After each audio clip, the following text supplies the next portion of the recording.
इन्क्रोचमेंट हुई है, इसमें सिर्फ उनकी इन्वॉल्वमेंट नहीं है, काफ़ी सारे लोगों की इन्वॉल्वमेंट हुई है, तभी ये पॉसिबल हुआ है। रातों रात इतनी इन्क्रोचमेंट नहीं हो सकती, ये 5-6 दिनों का काम लगता है मेरे को। इसमें कुछ हमारे लोग भी मिले होंगे जो वायलेशन ऑफ कोर्ट है और स्टेट लैंड को इन्फोर्स करने की जिन्होंने कोशिश की है। मैं अपने डिवकम और डीसी सर को बोलूँगा और अपने चीफ सेक्रेटरी साहब को कि उनको अगेंस्ट एफआईआर लॉन्च करनी चाहिए और जो लोग इसके पीछे इन्वॉल्व हैं उनके अगेंस्ट भी एफआईआर करनी चाहिए। लोग अभी यहाँ पे तो क्या है, हम भी हर धर्म की इज़्ज़त करते हैं और हम हर इंस्टीट्यूशन की इज़्ज़त करते हैं, ऐसा नहीं है, लेकिन जो स्टेट लैंड है वो स्टेट लैंड है। बिना राइट के आप किसी लैंड को इन्फोर्स करो जो लोगों के वेलफेयर के लिए हो, ये ऐसा कभी पॉसिबल नहीं होगा। वो जम्मू कश्मीर के अंदर कोई भी आदमी जो है, और दूसरा वो अंडर जुडिशरी है और वायलेशन ऑफ कोर्ट स्टेटस को पे आप एक पत्थर भी नहीं लगा सकते और आपने इतनी बड़ी फेंसिंग कर दी। और मैं एडमिनिस्ट्रेशन भी कहीं ना कुछ लोग इसमें इन्वॉल्वमेंट हैं। मैं एडमिनिस्ट्रेशन को, हायर अथॉरिटीज़ को बोलता हूँ इनके अगेंस्ट एफआईआर लॉन्च करनी चाहिए, जो भी लोग इसमें सम्मिलित होंगे, जो भी लोग इन्वॉल्व होंगे।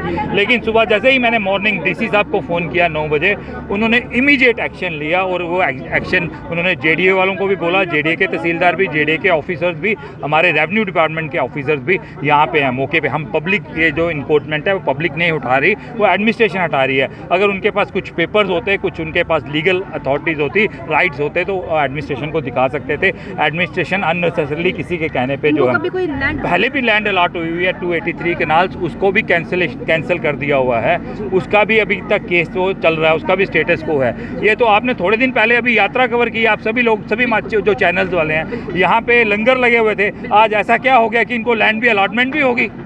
इन्होंने इसके पीछे कुछ ना कुछ फिशी था, कुछ ना कुछ लोगों की इन्वॉल्वमेंट है, अदरवाइज कोई इतनी हिम्मत नहीं कर सकता कि इतना लैंड का जंग जो है कैप्चर किया जाए। ये जैसा आप देख रहे हो कि बेसिकली ये हमारी जो यात्रा, अमरनाथ यात्रा हमारी चलती थी, तो ये जगह हम लोग उसके लिए यूज़ करते थे कि हम लोग यहाँ पे सिक्योरिटी के जितने भी हमारे टेंट लगते थे उनकी इंस्टॉलेशन के लिए और पार्किंग के लिए हम लोग यूज़ करते थे। तो अगर रेवेन्यू रिकॉर्ड में देखा जाए तो ये जगह जो है, इसका टाइटल वेरीफाई अगर किया जाए तो स्टेट लैंड है, जो कि जेडीए को अलॉटमेंट हुई है इसकी।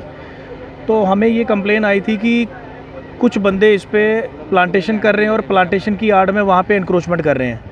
तो हमने इस चीज़ को वेरीफाई करवाया, उसके बाद हमने ये पाया कि प्लांटेशन के साथ साथ उन्होंने कुछ फेंसिंग भी करी है। जो जैसे ही हमारी नोटिस में आया तो हमने जेडीए के साथ मैटर टेकअप करा।